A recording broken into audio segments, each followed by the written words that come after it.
Si vous avez une compétence, vous avez une expertise, vous pouvez aujourd'hui la monétiser en apprenant à d'autres à développer cette expertise, en apprenant à d'autres à développer cette compétence.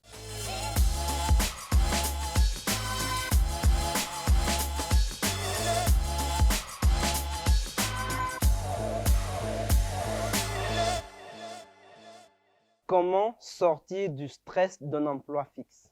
Je suis Chabel Zoun, je dirige l'agence Genesis Marketing et Communication. J'ai été salarié durant plusieurs années et aujourd'hui je suis passé entrepreneur. Comment sortir du stress d'un emploi fixe? C'est une question que se posent beaucoup de salariés. Je l'ai vécu aujourd'hui et je vous partage dans cet épisode des matinales du salarié preneur comment est-ce que vous pouvez faire étape par étape pour sortir du stress d'un emploi fixe. La première chose, c'est de savoir et d'identifier la source de stress. La source de stress, ça peut être une personne, peut-être votre patron avec qui vous ne vous entendez pas, peut-être que c'est un collègue ou toute autre chose. Identifiez avant tout la source de stress. Une fois que vous avez identifié cette source de stress, vous pouvez soit l'éliminer, la supprimer, soit la réduire ou tout simplement vous en éloigner. Ce sont trois solutions qui fonctionnent. Lorsque vous pouvez supprimer la source de stress, c'est une machine qui fait beaucoup de bruit. Si c'est possible de l'éloigner du bureau et que c'est OK, faites-le.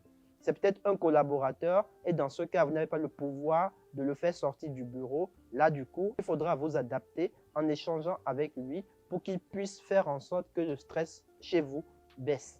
Maintenant, il y a aussi la possibilité que vous soyez complètement impuissant par rapport à ça.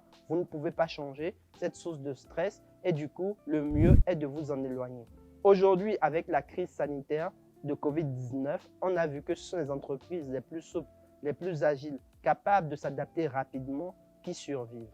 Donc, vous avez l'option de télétravail. Vous pouvez travailler chez vous à distance et fournir la même production dans une journée. Par contre, attention, beaucoup sont en télétravail et se laissent distraire et font tout sauf le travail pour lequel ils sont recrutés. Du coup, lorsque vous êtes en télétravail, évitez les bruits, essayez de vous aménager un espace bureau chez vous pour rester concentré, focus sur votre travail. Une journée de travail, même si ce n'est pas au bureau, c'est une journée de travail qui est payée par votre employeur. Donc, vous pouvez choisir de vous mettre en télétravail, travailler à distance, vous créez votre environnement, votre petite bulle à vous de sérénité et rester productif pour votre entreprise. Deuxième conseil pour réduire le stress d'un emploi fixe, préparez votre sortie. Préparez votre sortie. Il se peut que le stress ne diminue pas, il se peut que malgré vos efforts, c'est juste un signe pour vous dire qu'il est temps de passer à autre chose. Il est temps de passer à autre chose, de tourner la page, de prendre les enseignements, l'expérience pour créer quelque chose de nouveau. Et pour ça, vous avez la possibilité de démarrer petit en étant freelance. Vous avez la possibilité, en parallèle de votre activité, d'être freelance, de réaliser des missions en tant que freelance pour tester la viabilité de votre projet et commencer à encaisser les premiers sous.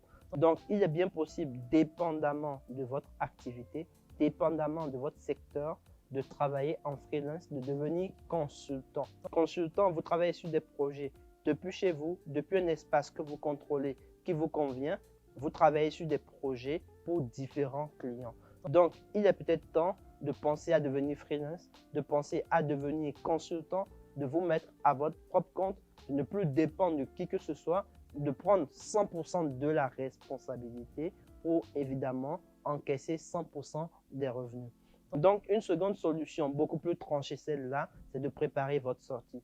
C'est peut-être un signe annonciateur qu'il y a un épisode qui est terminé et qu'il faut ouvrir le prochain chapitre et avoir le courage de l'écrire. Troisième astuce pour réduire le stress d'un emploi fixe, c'est de créer une activité en ligne.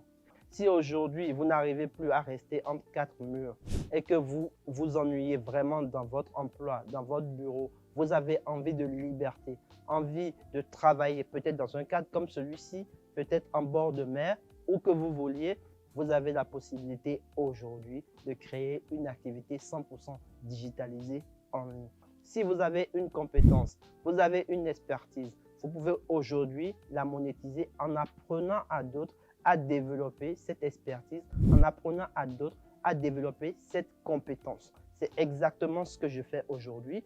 Je vous partage des vidéos de contenu, je vous partage mon expérience personnelle, je vous partage mon vécu, je vous donne des outils pour passer aujourd'hui de salarié modèle à entrepreneur à succès. Donc, vous avez la possibilité également de créer une activité 100% digitalisée et ça vous permet de pouvoir vous créer un environnement où vous réduisez le stress à fond ou carrément vous l'éliminez. Aujourd'hui, je connais des amis qui travaillent dans des environnements paradisiaques, qui voyagent tout le temps dans l'année. Évidemment, avec la crise sanitaire, c'est beaucoup plus compliqué. Cependant, il y a toujours des pays qui vous accueillent. Il y a toujours des pays dont les frontières sont ouvertes et vous pouvez vous rendre là-bas. Et ces amis en question, je peux vous assurer qu'ils sont tous partis dans ces pays-là. Ces amis ont pu voyager, ils sont dans d'autres pays, ils sont à Dubaï, ils sont dans des pays qui sont ouverts et dans lesquels ils peuvent se rendre. Donc, avoir une activité en ligne, c'est aussi une solution à moyen et long terme pour sortir du stress d'un travail fixe. Donc, voilà tout pour cet épisode des matinales du salarié preneur. Ça m'a fait plaisir comme à chaque fois de vous faire cette vidéo. Elle a été très courte. Pour encourager mon travail, vous savez quoi faire. Cliquez sur le lien en dessous, s'abonner, activer la cloche de notification. Laissez un commentaire par rapport à ce que vous pensez sur cette vidéo. Quelles sont les autres astuces que vous avez expérimentées? J'aurai beaucoup de plaisir, comme à chaque fois, d'échanger avec vous, de répondre à chacun de vos commentaires. Je vous dis à très vite sur le prochain épisode. Ciao!